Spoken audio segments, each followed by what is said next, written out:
আমাৰ শিষ আছিল আচ্ছা ফাঁচি দিয়া পাছত পৰিয়ালে তেওঁ দহা কাজ কৰিছিল নহয় এই গুৰু ঘৰলৈ স্মৃতিটো থাকিবৰ কাৰণে উৰালটো দিছিল এইটো শিলৰ ইয়াত ধপাতটো খুন্দি লালি সানি 10-15 দিনলৈ থৈ দিয়ে আচ্ছা সেইকাৰণে এইটো ডাঙৰ আৰু তেওঁ খুব খাই নে ধপাত তেওঁ এটা দৰমহা দি লৈছিলোঁ ধপাত লগাবৰ কাৰণে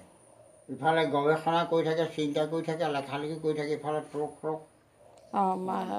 পাইপ থাকিব পাইপডাল অঁ এইটো মাজুলীৰ প্ৰথম পকা ঘৰ এইটো ইউনেস্কোৰ ঘৰটো ভাঙিবলৈ বন্ধ কৰি থৈছে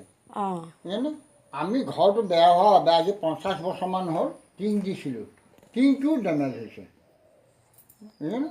টিংটোও ডেমেজ হৈ গৈছে এই ঘৰটোৰ কাৰণে আমি যিমান নহয় মানে টিভিয়ে মাৰি আছোঁ আমাক টকা এটা লাগে সৰহীয়াকৈ কাৰণ এইটো মেৰামতিৰ কাৰণে মেৰামতি নহয় এইটো মেৰামতিৰ কাম নাই মেৰামতি নহ'ব বনাব লাগিব এইটো বনাব লাগিব এইটো যেতিয়া ৰাষ্ট্ৰসংঘই ভাঙিবলৈ বন্ধ কৰি থৈছে আমি এই ঘৰটো ইয়াতে ৰাখি দি আমি বেলেগ এটা বনোৱা পৰিকল্পনা কৰিছোঁ আৰু ইয়াত যিখিনি সম্পদ আছে আহোম ৰজাৰ সেই সম্পদখিনি যদি এটা ভূমিকম্পত বা ধুমুহা হ'লে আমি সদায় সতৰ্ক তেতিয়াহ'লে ধ্বংস হৈ যায় অসমীয়া জাতিৰ অস্তিত্বটো হেৰাই যাব এইবোৰ টিংটোতো এইবোৰ বহুত বছৰ হ'ল এনেকৈ লাগি থকা মাজুলী প্ৰথম মানে তেতিয়াৰ পৰাই এনেকেই আছে এই টিংটো 50 বছৰ হৈছে আমি পিছত লগাইছিলোঁ টিংটো বেয়া হৈ গ'ল এতিয়া মাজুলী কিন্তু এই সম্পদবোৰ আছে আমি শিপা ধৰিলেতো নাথাকে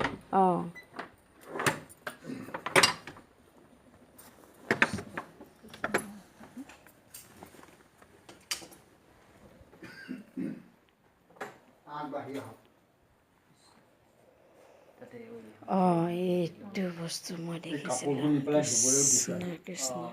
লক্ষীনাৰায়ণ ভঁৰালৰ মালিক এই লক্ষীনাৰায়ণ হাতীদাঁত 6টা আৰু আগবাঢ়ি আহিব পাৰে পাৰোঁ ন হাতীদাঁত 6টা লক্ষীনাৰায়ণ হাতীদাঁত 6টা গৌমুখী শংখ 2টা আহোম ৰজাৰ দিনত অসমীয়া তামোল খোৱা বঁটা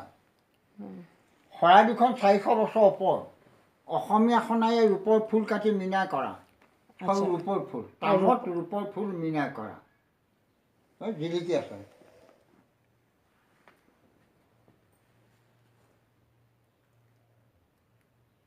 বহুত ধুনীয়া দেই এইখনতো আপোনাৰ হেৰি কয় ন বানকাহী কয় মাইহাং আচ্ছা এইটো ৰূপৰ বঁটা শিলৰ বাতি শিলৰ কাঁহী এইখন মাইহাং ৰজাই ভাত খাই খানা খাইছিল ৰজাই খোৱা কাঁহী তামোলী পিয়াত বহি লৈ খাইছিলে তাৰমানে ডাইনিং টেবুল আজিহে ওলাইছে আৰু এই চাকি গছ 364 বছৰ লাইনটো গুচি গ'ল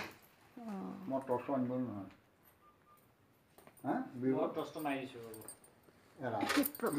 হেৰি হ'ল 5 দুৱাৰখন খুলিলে বিৰাট মহ বৰ সোমাই এই চাকি গছ 364 বছৰ জ্বলি আছে সেইটো চাম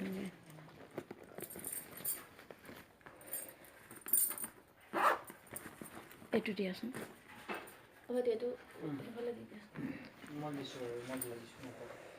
এই ৰূপৰ পূজাৰ সঁজুলি আচ্ছা হোম দিয়ে হোম কৰা আহোম ৰজাৰ দিনত তই সেয়া কৰিছ কিবা কৰিছ কৰিব নাই